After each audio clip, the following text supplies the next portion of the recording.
Bismillahirrahmanirrahim. Assalamualaikum warahmatullahi wabarakatuh. Perkenalkan, saya Ihya Salsabila dengan NIM 1182060046, Program Studi Pendidikan Biologi, Fakultas Tarbiyah dan Keguruan, Universitas Islam Negeri Sunan Gunung Jati Bandung. Dalam video ini akan dilakukan praktikum mengenai sistem pernapasan. Seperti yang telah kita ketahui bahwa bernafas merupakan kebutuhan yang pokok bagi seluruh makhluk hidup. Bernafas yaitu proses menghirup oksigen dan menghembuskan karbon dioksida serta uap air. Nah, tujuan manusia bernafas yaitu untuk menghasilkan energi yang dibutuhkan oleh tubuh. Adapun tujuan dalam praktikum ini yaitu untuk mengukur kapasitas dalam paru-paru. Bagaimanakah percobaan yang akan dilakukan? Apa sajakah alat dan bahan yang dibutuhkan? Yuk kita simak video berikut ini.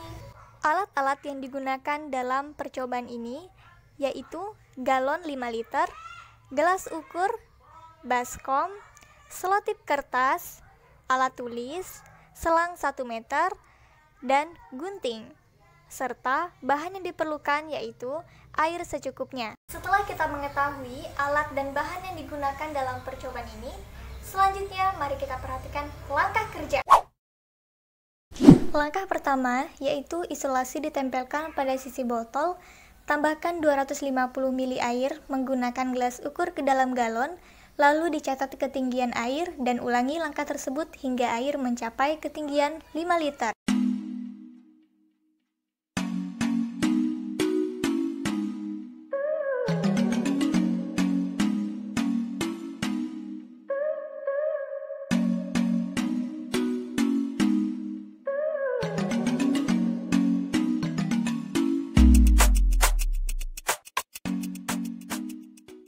Selanjutnya, isi baskom dengan air hingga setengahnya, lalu letakkan galon tersebut dalam keadaan terbalik dengan volume air 4 liter di dalam baskom, kemudian selang dimasukkan sekitar setengah galon.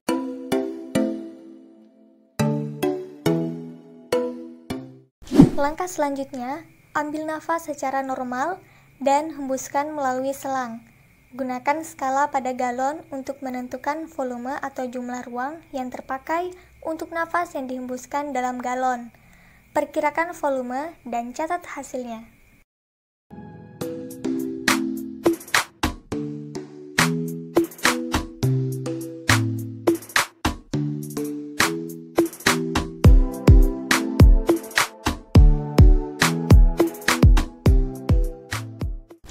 Langkah berikutnya, kosongkan galon dan isi galon sebanyak 4 liter, lalu larilah selama 2 menit.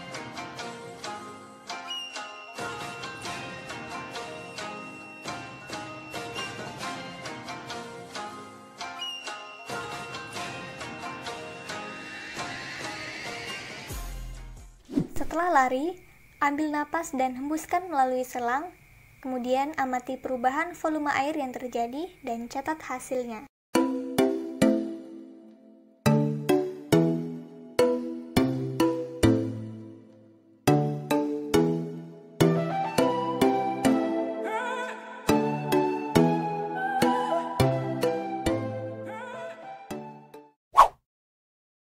Berikut ini merupakan tabel hasil pengamatan dengan nama Ihya Salsabila, tinggi badan 150 cm, berat badan 42 kg, dengan kapasitas paru-paru sebelum lari 2.500 ml dan sesudah lari 2.750 ml.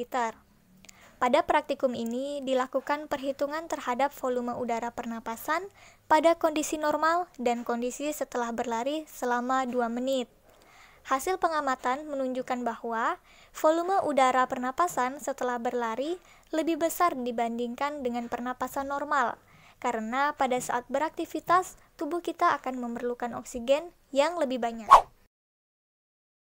Apa pengaruh jenis kelamin terhadap kapasitas paru-paru? Kapasitas vital pria lebih tinggi 20 hingga 25% dibandingkan dengan wanita.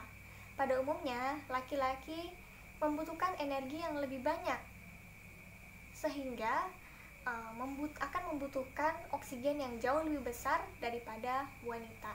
Sebutkan dan jelaskan faktor-faktor yang mempengaruhi kapasitas paru-paru manusia.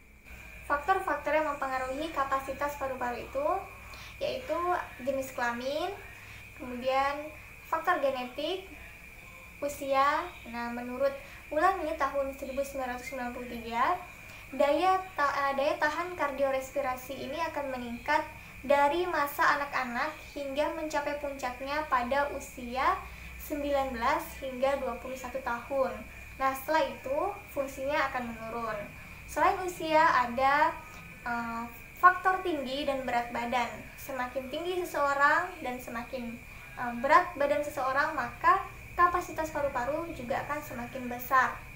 Selain itu, ada pula aktivitas. Nah, ketika seseorang memiliki aktivitas yang lebih besar, maka kapasitas paru-paru juga akan semakin besar. Contohnya seperti atlet. Nah, atlet memiliki kapasitas paru-paru yang lebih besar jika dibandingkan dengan seseorang yang memiliki aktivitas yang lebih sedikit.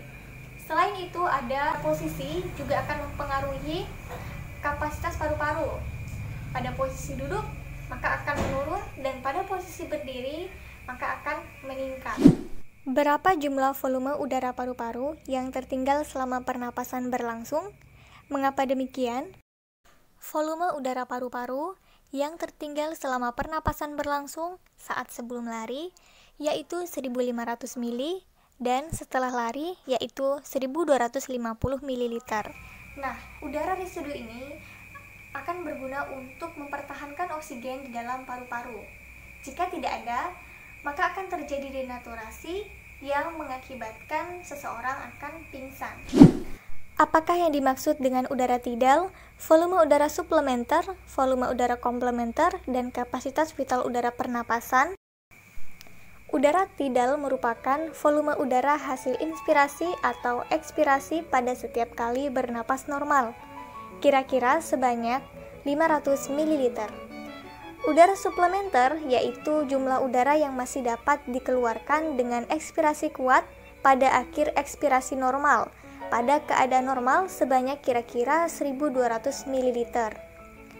Udara komplementer yaitu volume udara ekstra yang dapat diinspirasi setelah volume tidal, biasanya mencapai 3.000 ml.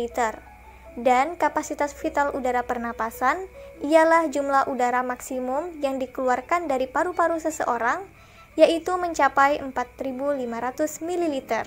Dapat disimpulkan bahwa volume udara pernapasan terdiri dari volume tidal, volume komplementer, volume suplementer, volume residu, dan volume vital. Volume udara sebelum berolahraga lebih rendah daripada setelah berolahraga. Demikian praktikum yang telah dilakukan, semoga dapat bermanfaat untuk kita semua. Mohon maaf apabila terdapat kesalahan. Wabillahi taufiq wal hidayah. Wassalamualaikum warahmatullahi wabarakatuh.